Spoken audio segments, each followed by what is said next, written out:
Assalamualaikum Assalamualaikum warahmatullahi warahmatullahi wabarakatuh. wabarakatuh. Perkenalkan, nama saya Rizky Ana Pratama dengan NPM 2317051038. Saya Irfan Purnama Agung dengan NPM 2317051043. Saya Melisa Novianti Nugroho dengan NPM 2317051103. Di sini kami dari kelompok 7 akan menjelaskan beberapa soal logika. Jadi saya akan menjelaskan soal logika nomor 1.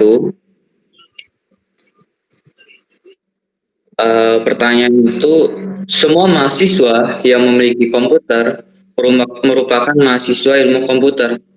Tak ada mahasiswa yang suka coding tidak memiliki komputer.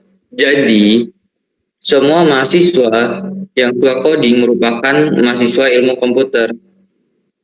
Di sini kita disuruh untuk membuat notasinya. Jadi, kita buat kuantor universal X itu tuh untuk semua mahasiswa.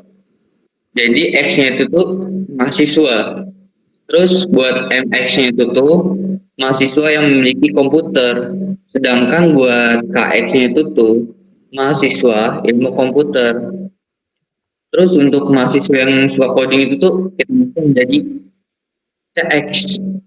Nah, habis itu tuh kita membuat premisnya. Jadi untuk premis satunya itu tuh kuantor universal X itu tuh sama dengan MX implikasi KX. Terus untuk premis duanya itu tuh kuantor universal X sama dengan CX implikasi MX. Jadi kesimpulannya universal X CX implikasi KX. Sekian dari saya dan bakal dilanjutin ke saudara Irfan. Baik, nomor 2 di sini kita ada notasi logika predikat. Yang pertama ada kuantor eksistensial PX implikasi negasi QX. Kedua ada kuantor eksistensial negasi AX implikasi CX disjungsi negasi VX. Dan yang ketiga ada negasi kuantor universal negasi GX implikasi FX. Di sini kita akan menentukan negasi dari notasi ketiganya. Pertama kita negasikan di luarnya di sini. Lalu kita pakai hukum Cicero, di mana P-nya itu PX dan negasi X itu sebagai Q. Di Cicero kalau kita menggunakan hukum Cicero, di depan huruf P ini, PX ini dinegasikan. Terus disjungsi negasi QX-nya tetap. Kemudian kita pakai hukum De Morgan, hasilnya kuantor universal PX konjungsi QX. Yang kedua, kita negasikan juga sama di luar. Pakai hukum Cicero, negasi AX-nya sebagai P dan CX sebagai Q. Seperti yang tadi negasi P disjungsi Q, yang dimana P-nya itu negasi AX. Kita pakai hukum De Morgan, jadi tetap seperti ini, negasi AX disjungsi CX. Di hukum De Morgan lagi dikalikan negasi yang di luar, negasi kuantor eksistensial dari universal, negasi kali negasi dari positif. Sini AX tetap disjungsi CX. Lalu negasi disjungsi dari konjungsi, negasi-negasi VX dari VX. Yang ketiga sama negasi di luar, pakai hukum Cicero di dalam implikasinya.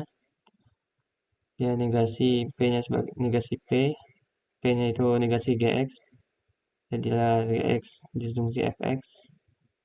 Lalu pakai hukum De Morgan kita kalikan yang di sini, negasi kuantor universal jadi eksistensial, kemudian negasi GX konjungsi negasi FX. Kemudian De Morgan lagi dikalikan jadi kuantor universal GX disjungsi FX. Untuk selanjutnya akan dijelaskan oleh Melisa. Oke, saya akan menjelaskan nomor 3 dengan soalnya tentukan validasi dari argumen berkuantor berikut. Untuk premis 1, semua dosen baik hati pasti tidak pelit nilai. premis 2-nya, tapi ada setidaknya satu dosen yang pelit nilai atau dosen tidak jarang masuk. Premis 3-nya, Bu Ani adalah dosen baik hati dan dosen galak. Kesimpulannya, jadi ada beberapa dosen yang tidak jarang masuk atau dosen galak.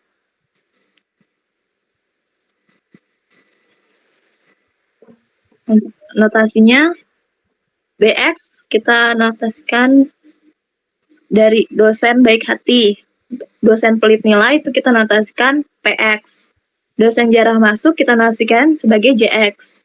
Dosen galak kita notasikan sebagai GX. Pembuktian dari premis 1, karena tadi semua, jadi pakai kuantor universal, yaitu universal YX, jadi BX, implikasi PX. Premis 2, karena ada beberapa dosen, jadi kita pakai esensial, kuantor essentials, jadi essentials X, PX, disjunction apa? Ya, disjungsi. Disjunction negasi JX. Kenapa negasi? Karena dosen yang tidak jarang masuk itu pasti dosen sering masuk, jadi kita negasi. Premis 3 itu BA konjungsi GA. Kenapa BA? Karena premis 3 tadi subjeknya Bu Ani. Bu Ani kita kita notasikan sebagai A. Terus kesimpulannya menjadi kuantor essentials X, negasi JX, disjunction GX. Jadi kita cari pembuktiannya. Kita P4-nya BX, implikasi BX, itu kita pakai UI P1 karena kita mau ngilangin kuantor universalnya. Terus P5, kita hilangin juga kuantor esensialnya. Jadi PX disjunction negasi JX. Di P6, kita simplifikasiin dari premis 3. Kita ambil BA. Ini kenapa jadi BS? Karena kalau misalnya di dalam kesimpulan, itu bisa diubah subjeknya. Untuk premis 7, kita simplifikasikan juga dari premis 3. Jadi GX. Sama aja kesimpulannya. Terus premis 8 itu kita ponenin premis 4 sama premis 6. Kalau hukum ponen itu BX, implikasi PX sama BX itu jadinya PX. Untuk P9 itu kita jadi JS karena di silogisme disjunction dari premis 5 sama premis 8. Kalau silogisme itu disjunction PX, disjunction JX, di silogismein sama PX itu jadinya kuantor JX. Negasi JX. Untuk P10 itu negasi JX, kuantor GX itu kita gabung penjumlahan, pakai hukum penjumlahan dari premis 9 sama premis 7. Nah, jadinya kita gabungin, kita tambahin kuantor EX, pakai EG dari premis 10. Jadinya kuantor essential X, negasi JX, disjunction GX. Itu valid sama kesimpulannya.